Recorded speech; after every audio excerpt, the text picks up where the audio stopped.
Good morning বন্ধুরা, নতুন আরও একটি ব্লগে আপনাদের সবাইকে স্বাগত। আশা করি আপনারা সবাই ভালো আছেন, আমিও ভালো আছি। আমার কাজ তো জানেন, সকালে উঠে চালটা ভিজিয়ে দেওয়া, সবজি কটা কেটে নেওয়া, যে বিমস কড়াই দিয়ে মাছ দিয়ে আজকে একটু তরকারি করব, ঝোল মাখা মাখা ঝোল। আর বরের জন্য একটা ভেটকি মাছ আছে, বেশ বড়ই আছে, আর একটু মাথাটা আছে আর কি, ওটা দিয়ে বাঁধাকপি একটু চচ্চড়ি করব, আর বরের ওই মাছটা ঝাল করে দেবো। কিন্তু আমার এই বিমস কড়াই দিয়ে ঝোল খেলে জ্যান্ত মাছ না হলে ভালো লাগে না। বলতে বলতেই বর এনে দিয়েছে একটা বেশ বড় মাছ আর এক ব্যাগ সবজি। আমরা একটু জ্যান্ত মাছেরই ঝোল খেতে ভালোবাসি, বেশি এরকম। আর কাটার সময় দেখছি না, দারুণ কানকোটা একদম লাল টুকটুক করছে, বেশ বড়, আর 2 দিন হয়ে যাবে। আর বর তো এই ঝোলের মাছ খাবে না, ঝাল খাবে, এই যে। তো সকালে উঠেই পড়াতে পড়াতে চালটা প্রতিদিনই ভিজিয়ে দিই, সবজিটা যতটা পারি কেটে নিই। আর কত সবজি এনেছে দেখুন না, এক ব্যাগ একেবারে। সবজি আমার এমনিতেই থাকে এক্সট্রা, যেহেতু আমি শুধু সবজি একটা সিদ্ধ খাই। এই যে দেখুন, এদিকে আর এক ব্যাগ আছে। এই ব্যাগটাতে আছে ধনেপাতা, ফুলকপি, অনেক কিছু আছে দেখুন না, ঝিঙে, ডাঁটা এক গাদা নিয়ে এসেছে। ডাঁটা লোকে এত কেনে বললেও শোনে না, এত ডাঁটা কিনেছে। চলুন মাছটা বেছে ফেলি। জ্যান্ত মাছ কাটতে একদমই ইচ্ছা করছে না, মনে হয় পুকুরে ছেড়ে দিই। দেখুন কানকোগুলো সব খাড়া খাড়া হয়ে যাচ্ছে, যেই ওকে করছি, কাটছে না পাখনাগুলো। আর বড় মাছ তো খুব অসুবিধা হয় একটু ছাই না হলে। এখন বুঝতেই পাচ্ছেন, এখন আমরা সব শহরের মানুষ হয়ে গেছি, ছাইয়ের তো বাষ্পই নেই। তখনকার মা কাকিমারা তখন ঘুঁটের জালে রান্না করতো বা পাতার জালে রান্না করতো, উনুনে, আমরাও করেছি। তখন একটা ছাই পাওয়া যেত, প্রত্যেকের ঘরে ছাই পাওয়া যেত। তখন আমরা ছাই ছড়িয়ে না গোয়াল পরিষ্কার করেছি। গোয়ালে সব কিছু পরিষ্কার করতে হয় ছাই ছড়িয়ে বালতি বালতি ছাই। কিন্তু এখন এতটুকু ছাইয়ের দেখা নেই। যে মাছ বাছবো, এই মাছটা নয় যাই করে বাছা যায়, কিন্তু কিছু কিছু মাছ আছে ছাই না হলে হয় না, খুব অসুবিধা। যেমন শিং, মাগুর, পেঁকাল, এই মাছগুলো না ছাই হলে খুব সুন্দর হয়, পরিষ্কার হয়।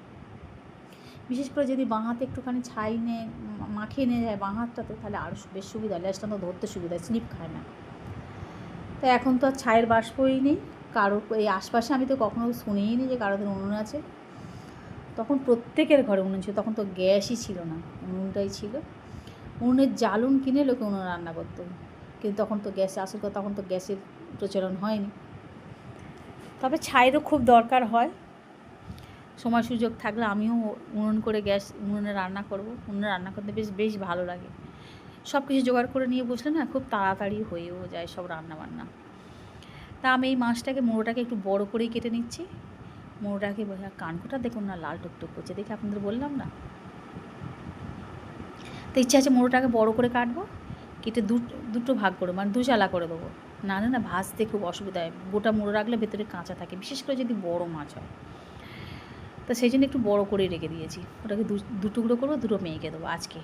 তারপর বাকিটা হচ্ছে ছোটো ছোটো পাতলা পাতলা পিস করবো, মোটামুটি 2 দিন যেন হয়। এত বড় মাছ আনার পরে আর তো বলতে পারি না না।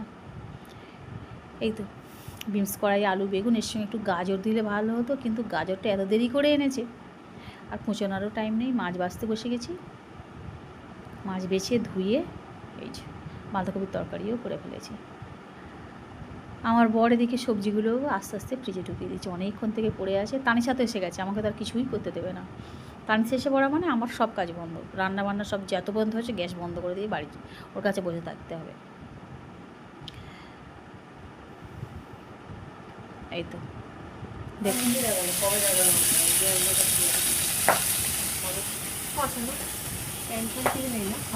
ঝোলটা সাঁতলাবো, এই কথাই ছিল। তারপরে মাছের ঝালটা করবো।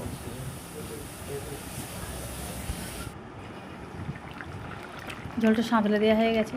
বিমস কড়াই, গাজর, আলু দিয়ে ঝোল খেতে ভালোই লাগে। আজকে গাজরের পরিবর্তে বেগুন দিয়ে দিয়েছি, আর এইটা ভেজে নিয়েছি, ঝাল করব। এই যে ক্যাপসিকাম দিয়ে, ধনেপাতা দিয়ে বেশ ভালো লাগে, যদি রসুন একটুখানি লাস্টে কুচি কুচি করে ছড়িয়ে দেওয়া হয় না, ঝালটা খেতে দারুণ লাগে। তা আমি তো খাবো না ঝাল, বরকেই দেবো। আর ডিমটা সিদ্ধ করে নিয়েছিলাম, ওটা হচ্ছে ব্রেকফাস্টের জন্য।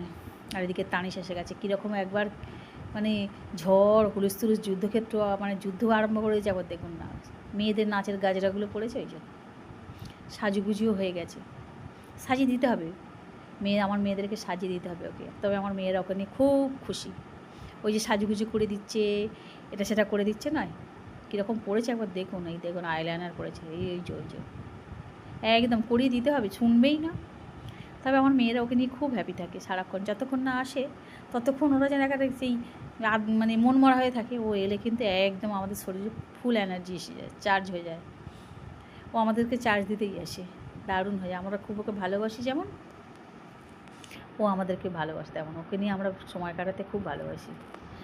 আর দেখুন না, প্রত্যেকটা সাজের জিনিস হয়ে যায়, যে বার করছে একটু একটু করে, আর ঘাঁটছে আবার তুলে দিচ্ছি। এবার মেয়েরা তো রাগারাগি করবে বরাবর, ওই যে এবার বলছে তুমি যখন সেজেছো তাহলে নাচো, ফুলে ফুলে মেয়ে ফোনে চালিয়ে দিয়েছে। গান তো আমি আপনাদের শোনাতে পারবো না, তাই শুধু নাচের অঙ্গভঙ্গিটাই আপনারা দেখুন।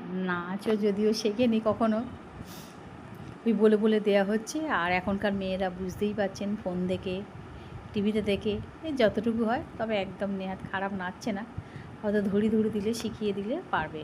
যেহেতু আমার মেয়েরা না ছোটোবেলা থেকে নাচতো, একদম ছোটোবেলা থেকে, ওর থেকেও আরও ছোটো, দুজনেই নাচে খুব এক্সপার্ট ছিল।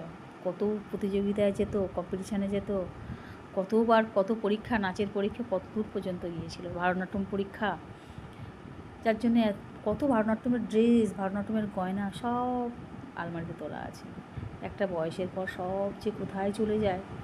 তবে ছোটোবেলা সেই জীবনটা ওদেরও যেমন ভালো ছিল, আমাদেরও খুব ভালো ছিল।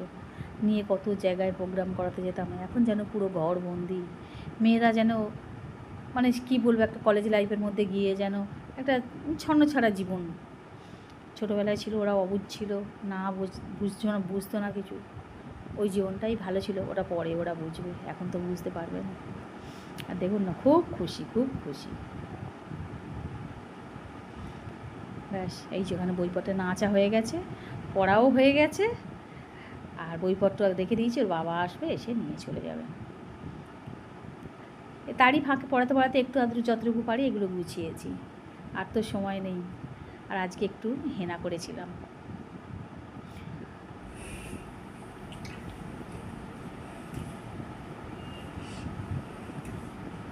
আজকে চুলে হেনা করেছি, এই সবে চান করে আর ভাত খেলাম। হেনা করলে একটু ধুতে টাইম লাগে, পরিয়ে উঠে ধুলাম। সকালে পড়াতে হেনাটা করে নিয়েছিলাম। আর আজকে খুব একটা রোদও ওঠেনি, ভাবলাম রোদ উঠবে, সেই জন্য আগের দিনে ভিজে রেখেছিলাম।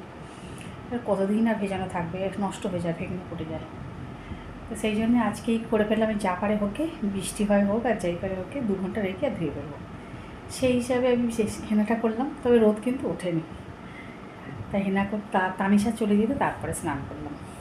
স্নান করে খাওয়া দাওয়া করে আপনাদের কাছে এসেছি। যাই হোক বন্ধুরা, ভিডিওটা এখানে শেষ করছি। যদি আপনাদের ভালো লাগে প্লিজ একটা লাইক কমেন্ট শেয়ার করবেন। আজকে কিন্তু টাটা।